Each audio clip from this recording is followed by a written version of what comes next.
Every 7 minutes a girl is being trafficked in our country. Sir समझो कि मेरे बचपना चला गया रेड लेक एरिया में। एक टाइम पे मैंने सुना था कि 18 लाख की भी बोली लगी थी हमारी एक बच्ची की। कि अगर तेरे पास पैसे नहीं तो मेरे साथ नाइट लगाएगी। ये बोला आपको वकील ने? अरे भाई कौन कर रहा है हम जैसों के लिए, वो तो हमें नाली का कीड़ा समझते हैं। हम लोग छोटी से छोटी चीजों के ऊपर बात कर रहे हैं। स्ट्रे डॉग्स को उठा लेने की बात कर रहे हैं, औरतों की बात ही नहीं कर रहे हैं जो कोठों के अंदर बिक रही हैं। मैं एक ऐसी कम्युनिटी में पैदा हुई थी जहाँ पे विमेंस को कोई राइट नहीं होता। लड़कियों को पैदा होते ही उनकी लाइफ डिसाइड हो जाती है कि ये यही करेगी। अब आंसू भी नहीं रहा निकलने आँख में आने के लिए। बहुत रोई बहुत। अब क्या? आज मैं एक ऐसी जगह पर हूँ जहाँ पे it's all about dreams. Everybody has dreams, but sometimes reality is not very kind. Reality kind नहीं होती। सपनों को अचीव करने का पोटेंशियल रखना एक किस्मत की बात होती है। There is something called as accident of birth. हम अपनी जिंदगी में चलते हैं विदाउट कंसिडरिंग और counting, without gratitude. I am here in dream village to do two things. एक, टू टेल यू कि किस टाइप के सपने होते हैं। There are different type of dreams that can be achieve. किस टाइप के सपने क्रिएट करे जाते हैं और किस टाइप से सपने बनाए जाते हैं by some people who are actually truly good. Dream village is the dream of a lady, Geetanjali Babbar. इन्होंने सेक्स वर्कर्स को रिहेबिलिटेट करके ये ड्रीम विलेज दी अपनी मेहनत से। ये पिछले 18-20 साल से she has been working with sex workers at close quarters, helping them and rehabilitating them. आज ड्रीम विलेज में हम बात करेंगे उनसे। हम देखेंगे ड्रीम विलेज है क्या, हम समझेंगे कि उनके क्या ड्रीम्स हैं, हम समझेंगे कि उनके ड्रीम्स टूटे कैसे, बने कैसे और आगे कैसे जाएंगे। उसके बाद एक आपसे रिक्वेस्ट होगी, there will be imploration for you. और अगर आपने कभी सपना लिया है कि लाइफ में कुछ अच्छा इम्पैक्ट करना है तो आई विल शो यू कि असली इम्पैक्ट दिखता कैसे है on the ground.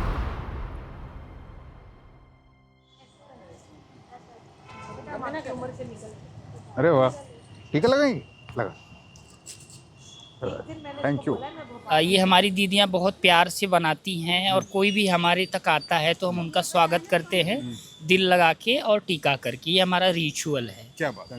Hello Ravi ji. Thank you for having me here thank you for coming. and for the warm welcome. I have been given a heart yes. and my heart has been taken because तभी हम that's why we do this because we know every time somebody enters they have everything but what we can offer is love. मुझे 14 साल हुए GB road पर, तो एक ही चीज निकल कर आती थी हर एक दीदी की, तो कोठों के अंदर उनको सपनों से दूर रखा जाता है। क्योंकि जो औरत सपने देखती है यानी वो उनको पूरा करने के लिए चाह भी रखती है और कभी कभी कुछ कर भी जाती है।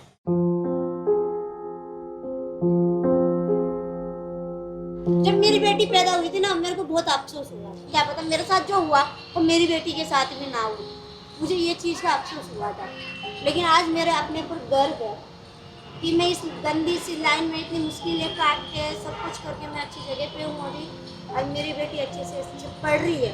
Every 7 minutes a girl is being trafficked in our country.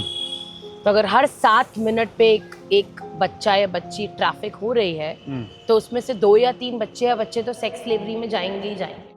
आप कितने साल के थे जब आप आए थे? बहुत छोटी थी, 14-15 साल की थी। अच्छा। सर समझो कि मेरे बचपना चला गया रेड लेक एरिया में। कोई अफसर आते थे ना, छुपाते थे मेरे को कि छोटी उम्र है कि कहीं अफसर के सामने आ जाएगी तो फिर कोई केस किस ना बना दे करके। जैसे वो लोग मुझे समझाते थे मैं ऐसे ही बोलती थी। कोई भी पूछते थे 25 साल की।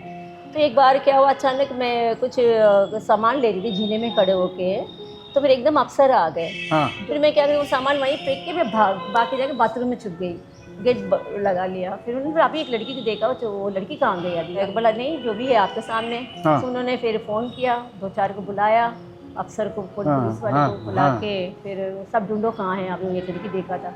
फिर मैं बाथरूम में थी, उन्होंने बाथरूम में खोला बाथरूम, तो मैं बाथरूम छुपी हुई थी। फिर बाहर आओ तो बोला, फिर मैं बाहर आई तो उन्होंने बोला तुम क्यों छुपे ऐसा?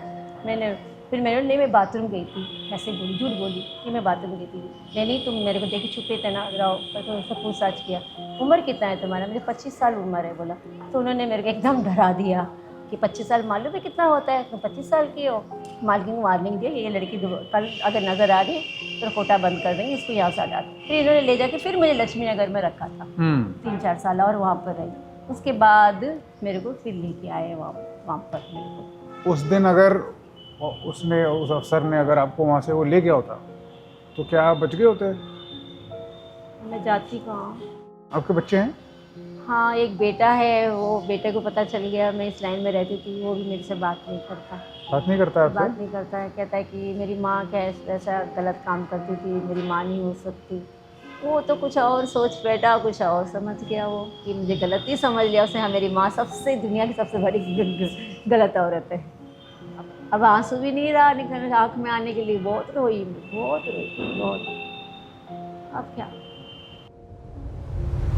और मैं हमेशा बोलती हूँ कि इतना स्ट्रॉन्ग सिस्टम होते हुए भी कंट्री में ये चीज़ इतनी इजीली हो पा रही है, और हमारे कोठे भरे के भरे ही हैं सालों से। रेड लाइट डिस्ट्रिक्ट्स बढ़ी रही हैं, कम नहीं हो रही हैं। सेक्स वर्कर्स का जो ट्रेंड है, सेक्स वर्कर्स का जो काम है, वो जो उनकी तरफ अब्यूज़ है, वो सिर्फ बढ़ ही रहा है। तो I think we as a society is responsible. Actually क्या हो रहा है? कहाँ से उठाए जा रहे हैं? किस प्रिटेक्स्ट पे उठाए जाते हैं?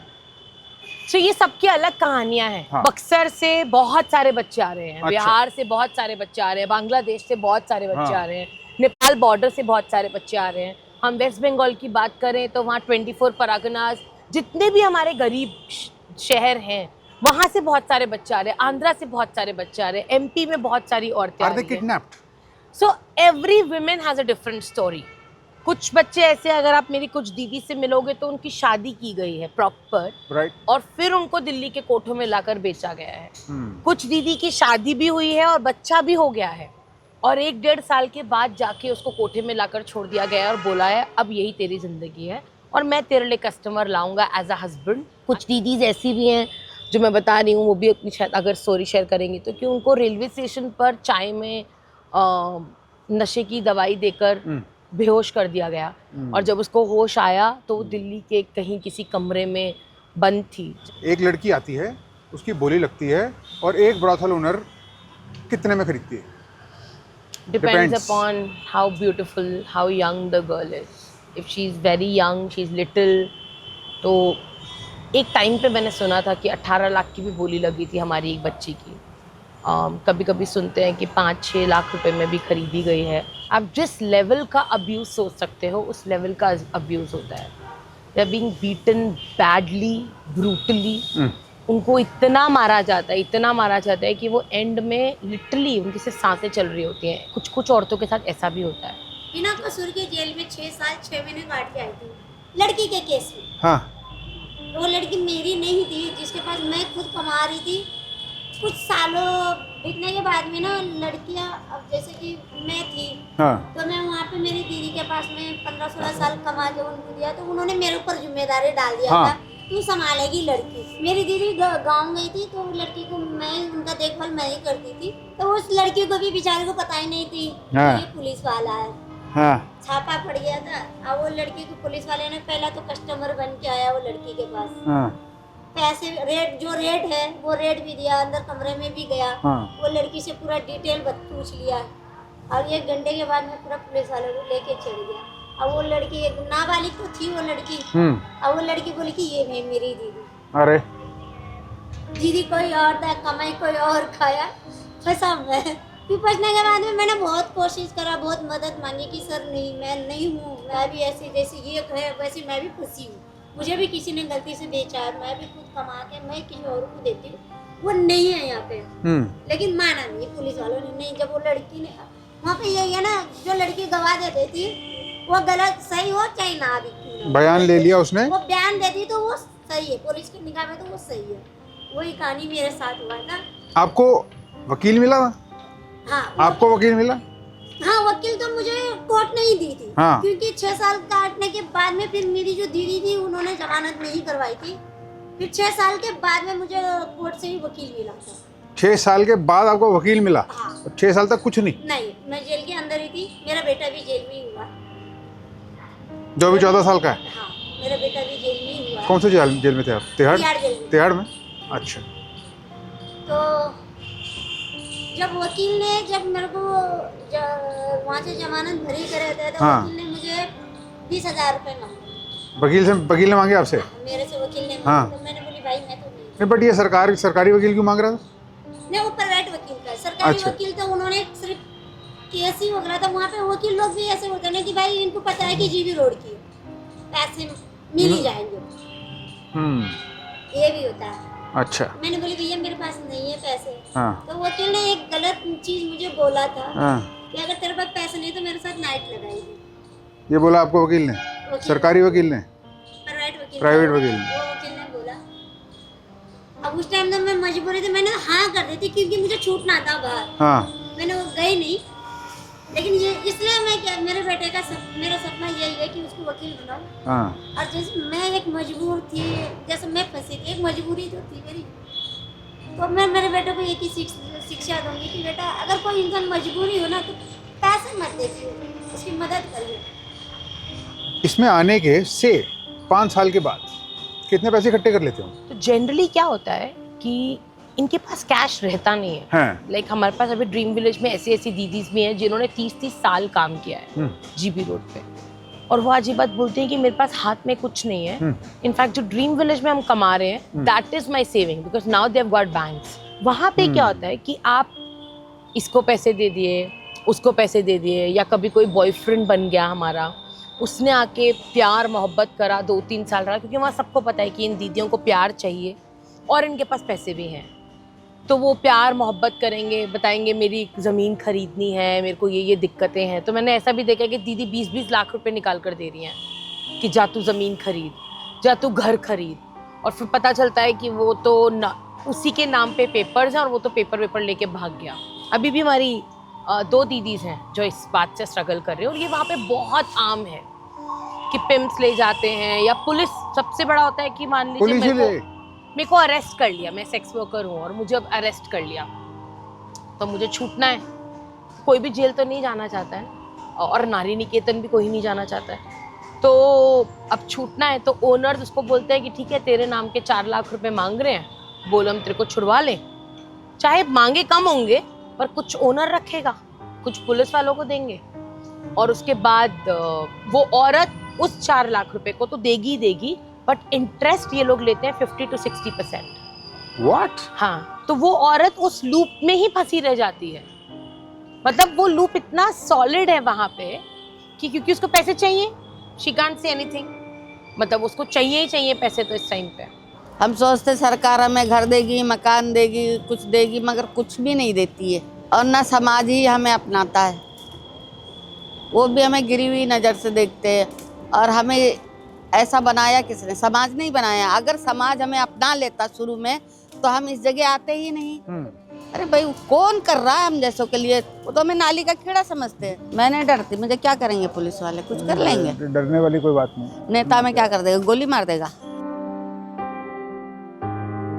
आपने पॉलिटिकल लीडर्स को और बाय डिफॉल्ट, बाय आपकी डेफिनेशन के हिसाब से इवन ब्यूरोक्रेट्स को प्रेडेटर की लिस्ट में डाल दिया है। हाँ, मैंने तो डाल दिया है। This is what you think? या this is what I have seen. You have seen. पर ना क्यों, मतलब आप मुझे एक बात बताइए ना, हम लोग छोटी से छोटी चीजों के ऊपर बात कर रहे हैं, पॉलिटिकल लीडर्स है ना, स्ट्रे डॉग्स को उठा लेने की बात कर रहे हैं, हम औरतों की बात ही नहीं कर रहे हैं जो कोठों के अंदर बिक रही हैं। व्हेन आई वाज इन नाको, तो हम लोग कॉन्डम्स का हमारा, we used to make sure that every NGO has enough condoms, right. और अगर कभी पीछे से सप्लाई कम हो जाती थी तो हम सब ऑफिसर्स की एक ही जिम्मेदारी होती थी कि जीबी रोड पर 1 लाख कॉन्डम्स पहुंचने चाहिए। हाँ।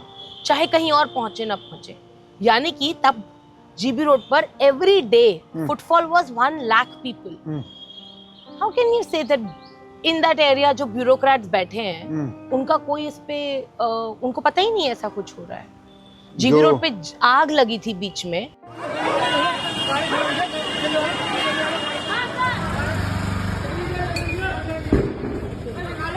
सिलेंडर फटा है, सिलेंडर 18 सिलेंडर्स फटे थे, पूरा का पूरा कमरा जल गया था। I went and met the DM there. I said tragedy हुई है, you need to take some action. फिर क्या बोला वो? पेपर्स लेकर आओ। You know they don't have papers. उनकी आइडेंटिटी है ही नहीं ना उनके पास। कहाँ है उनके पास आइडेंटिटी? अच्छा, आप मुझे एक बात बताओ, कुछ करना चाहता है कोई आदमी, कोई इंसान सुन रहा है आपको आपकी बात समझता है और आपकी पूरी का पूरा वो समझता है, क्या करवाना है? कटकथा को क्या चाहिए? हमारा तो एक ही सपना है, अपना खुद का छोटा सा ड्रीम विलेज हो, हाँ। तो किराए पे है। हाँ। और ये खरीदना जरूरी है कि सरकार दे सकती है? ऑफ कोर्स सरकार दे सकती है ना? क्यों नहीं, हाँ, of course they have spaces, वो हाँ। लोग बिल्कुल अलॉट कर सकते हैं। हाँ। बट जैसे हमने बोला ना, हम हाँ। उतने बड़े एनजीओ शायद अभी नहीं है, हाँ, या हम रिटर्न में उनको वो सब चीज़ें नहीं दे रहे हैं जो शायद बाकी लोग दे पाते हैं। बट वी कैन, मतलब मैं अगेन फंड रेज भी हो सकता है, बट हमें जेन्युइन लैंड की तो नीड है। हमारा देश में जितनी प्रॉब्लम्स हैं उससे ज़्यादा सोल्यूशन एग्जिस्ट करते हैं। अगर हमारी पॉलिसीज अच्छे से इम्प्लीमेंट हो जाएं तो जेन्युइनली हमारे देश में प्रॉब्लम्स नहीं होंगी, ये मुझे लगता है जितना मैंने पॉलिसीज को पढ़ा है। हमारे शो का नाम पता है आपको क्या है? नहीं, syllabus of life. Syllabus of life. ऐसे पढ़ाई का सिलेबस नहीं होता, हाँ हाँ, फिजिक्स का सिलेबस, मैथ का syllabus, syllabus of life. Syllabus. Life के सिलेबस में क्या होता है असली में स्कूल और कॉलेज नहीं पढ़ाते, तो उसके लिए हमने सिलेबस ऑफ लाइफ बनाया है। ओके। और उस सिलेबस ऑफ लाइफ को समझने के लिए मुझे आपकी स्टोरी समझनी है। आप अपनी स्टोरी बताओ। वैसे मेरी स्टोरी स्टार्ट तो जब से मैं पैदा हुई तब से ही स्टार्ट होती है। हाँ, बिकॉज़ मैं एक ऐसी कम्युनिटी में पैदा हुई थी जहाँ पे विमेंस को कोई राइट नहीं होता विमेंस के पास, और मतलब लड़कियों को पैदा होते ही उनकी लाइफ डिसाइड हो जाती है कि ये यही करेगी। मेरी कम्युनिटी का नाम भेड़िया कम्युनिटी है। भेड़िया कम्युनिटी एक ऐसी कम्युनिटी है जहाँ पे जेंडर रोल रिवर्स्ड होते हैं। ओके। तो फैमिली की जो ब्रेड विनर होती है वो विमेंस होती है, और जो मेंस होते हैं वो कुछ नहीं करते। अच्छा। तो विमेंस को फोर्सफुली सेक्स वर्क में धकेला जाता है, और भेड़िया कम्युनिटी के लिए सेक्स वर्क बहुत ही नॉर्मल होता है, बहुत कॉमन होता है उनके लिए। तो मतलब वहाँ पे हर लड़की चाहे कोई भी हो, मतलब सबको यही, उनके पास और कोई लाइफ चॉइस नहीं होती, कोई ऑप्शन नहीं होता, सबको यही करना होता है। आपका चाइल्डहुड था कैसा? मेरा चाइल्डहुड जो मुझे लगता है बहुत ही ट्रॉमेटिक था, बिकॉज मैं बचपन से बहुत कुछ समझने लगी थी, इमोशंस फील करने लगी थी, और ऐसा नहीं था कि मैं छोटी थी और मुझे कुछ समझ नहीं आता था, मुझे बहुत सारी बातें समझ आती थी। आपको क्या आप रियलाइज कर चुके थे कि आप इस सिचुएशन में हो, या ये रेड लाइट एरिया है? हाँ, मतलब एक एज के बाद जब मैंने 10 साल क्रॉस किया, जब मैं 11-12 साल की थी, कटकथा भी मेरी लाइफ में आया, गीतांजलि दीदी मेरी लाइफ में आए। हाँ। तब मुझे रियलाइज़ हुआ कि मतलब दुनिया में चीज़ें बहुत ख़राब चल रही है मेरे आसपास, मेरे सराउंडिंग में, और एटलीस्ट मुझे तो वो उस जगह पे नहीं, वो चीज़ नहीं करनी। ठीक है। मुझे समझ आया। सब लोग हमें फोर्स कर रहे थे कि तुमको यही करना है, हमसे कोई पूछ ही नहीं रहा था कि हमें क्या करना है, हमें पढ़ना है, हमें स्कूल जाना है। मैं 12 साल की थी। 12 साल के? 12 साल का तो बहुत ही छोटा बच्चा। बहुत छोटी थी मैं, बहुत छोटी थी। हाँ। मेरे पास फ़ोन नहीं था, मुझे पढ़ाई लिखाई भी नहीं आती थी, मुझे रीडिंग राइटिंग कुछ नहीं आता बट था। इतना आपको समझ में आ गया था कि ये ठीक नहीं है? हाँ, मुझे चीज़ें बहुत सारी समझ आती थी, बट एजुकेटेड नहीं थी मैं, और बहुत कुछ गलत हो रहा था। तो मुझे, मेरे दिमाग में ये चल रहा था कि अगर मैंने अभी कुछ नहीं किया तो चीज़ें और बेकार हो जाएगी आगे जाके। इसी के साथ मैं अपना ड्रीम विलेज का विजिट कंक्लूड करता हूँ। इसको देखने वाले लोग 2-3 कैटेगरी में फॉल करते हैं, और आप जिस भी कैटेगरी में फॉल करते हो, it is a call to your conscience, it is an inner call. I am just a conduit, मैं सिर्फ एक मैसेंजर हूँ, और जो मैं कर सकता हूँ अपनी कैपेसिटी में as a content creator also now, and somebody with a camera and somebody with some experience in public service, मैंने करने की कोशिश करी। अपनी तरफ से मैंने जितने सवाल पूछे, मुझे उससे ज़्यादा जवाब मिले। कुछ ऐसी बातें थी जब मेरे पास कोई सवाल बचे नहीं थे पूछने के लिए। अगर आपने इन लोगों की, जो कि यहाँ पर रिहेबिलिटेटेड हैं, उनकी आवाज़ें सुनी, उनकी बातें सुनी, तो आपका दिल दहल गया होगा। 7% आपकी इनकम का, आपकी सैलरी का सोल फूड है, वो आप अपने खुद में इन्वेस्ट करो, अपने खुद के सोल में इन्वेस्ट करो। Donate that amount. कटकथा को देना है तो कटकथा को दो, किसी और को देना है तो किसी और को दो। Find something, a cause which is very dear to you.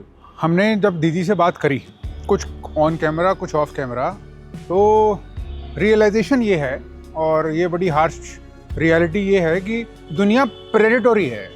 Bhediya word use करते हैं वो, जब वो दुनिया को डिस्क्राइब करने की कोशिश करते हैं। 2 वर्ड यूज़ होते हैं, भेड़िया और राक्षस। These people deserve our love, they deserve our respect. They deserve not only our empathy, but they deserve the shame that we should feel with ourselves, amongst ourselves, for our society. I think it is an absolute failure of society, of government, of this country, that we are able to fight. हमारे पास missiles के लिए पैसे हैं, हमारे पास बंदूकों के लिए पैसे हैं, हम पॉडकास्ट भी करते हैं उसके बारे में, हम देखते भी हैं उसको, हम करते भी हैं सब कुछ, बट हमारे पास इसके लिए 1 मिनट का टाइम नहीं है। My request to you is do something about it. Don't just hear this and don't just put it off. This is the type of country that we should be building. Government will not come to our rescue. We are by ourselves. We are standing alone. And if we are going to stand alone, then let us do something good for each other. Why should we not? And let us start with the ones that are the weakest amongst us. And there cannot be a better example than this. Thank you.